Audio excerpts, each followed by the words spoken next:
I get it when you're scrolling through a sea of TV options and start wondering if that 55-inch OLED you've been eyeing is really worth the splurge. You've probably already imagined binge-watching a whole season of your favorite show, but then the what if it looks washed out in my living room thought sneaks in, and you wonder if you'll end up with a gorgeous picture that only works in a dark theater-style setup. Link is in the description if you want to check the product details on Amazon. Let's walk through exactly what this LG C5 brings to a typical household, where it shines, and where it might leave you feeling like you paid for features you'll never use.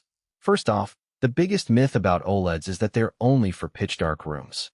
LG tries to bust that with its brightness booster and bright room-ready modes, which basically crank the peak luminance up a notch so you can still see detail in a well-lit kitchen or a sun-filled living area. In my own testing, the TV managed to keep HDR highlights visible on a sunny Sunday afternoon without the whites turning into a glaring fog. That's a practical win if you live in a bright apartment or love watching sports with the blinds half up. However, don't expect it to match the punch of a high-end LED QLED that can hit 1,500 nits. The OLED still tops out around 700,800 nits, so in a room bathed in direct sunlight, you'll see a slight dip in punchiness compared to a true bright room panel.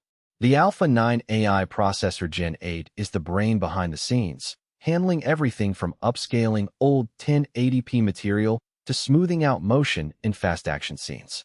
What matters in everyday use is how well it deals with mixed source content. Say you have a 4K Blu-ray of a movie, a 1080p streaming series, and a standard definition sports feed all on the same night. The processor does a solid job pulling the lower resolution sources up to near 4K quality, especially with the AI super upscaling feature. You'll notice sharper textures and fewer blocky artifacts, which is a huge comfort for anyone who doesn't want to juggle multiple devices just to get the best picture.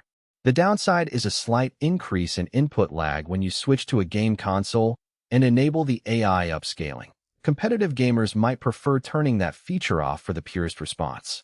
Dolby Vision and Dolby Atmos are two separate experiences that together make the C5 feel like a mini home theater. In a dimly lit movie night, Dolby Vision's dynamic metadata keeps the colors true to the director's intent, while the built-in Atmos speakers push sound upward, creating a subtle sense of height without the need for a separate soundbar. I tried a recent sci-fi film with both enabled, and the explosions seemed to ripple through the room, while the quieter dialogue stayed clear. If you already own a dedicated sound system, you'll probably route audio through that instead, but the built-in Atmos still adds a decent, immersive layer for casual viewers who don't want extra gear. Filmmaker mode is another niche but useful tool. It locks the picture to the creator's original intent, no unnecessary sharpening, motion smoothing, or dynamic contrast tweaks. If you're the type who watches a lot of classic cinema or indie films and you hate seeing your favorite director's vision altered by aggressive TV processing, this mode is a godsend. It's not a feature you'll toggle every night, but it's there when you need it, and it works without any noticeable lag. Now, who should actually consider this TV? If you're a streaming enthusiast who values deep blacks, vibrant colors, and a picture that looks great both in a dark bedroom and a moderately lit living room, the C5 checks a lot of boxes. Families that watch a mix of 4K streaming, older TV shows, and occasional gaming will benefit from the AI upscaling and the low input lag in game mode, about 13 milliseconds, which is respectable for a TV. The integrated Alexa means you can control lights, thermostat, or just ask, "What's the weather?" without a separate hub, which is handy for tech-savvy households already in the smart home ecosystem.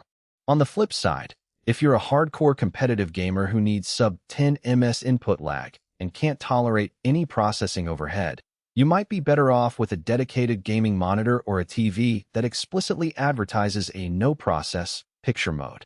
Likewise, if you live in a sun-drenched room with floor-to-ceiling windows and never use blackout curtains, you may find the peak brightness limiting, especially for HDR content that relies on very bright highlights. In that scenario, a high-end LED with a higher nits rating could feel more satisfying. One practical concern that often gets glossed over is the TV's power consumption. OLED panels are efficient when showing dark images, but they draw more power during bright scenes, particularly with the brightness booster on. Over a month of typical mixed use, the electricity bill won't skyrocket, but it's a factor if you're watching a lot of bright HDR sports in a bright room. The TV also supports HDMI 2.1, which future-proofs it.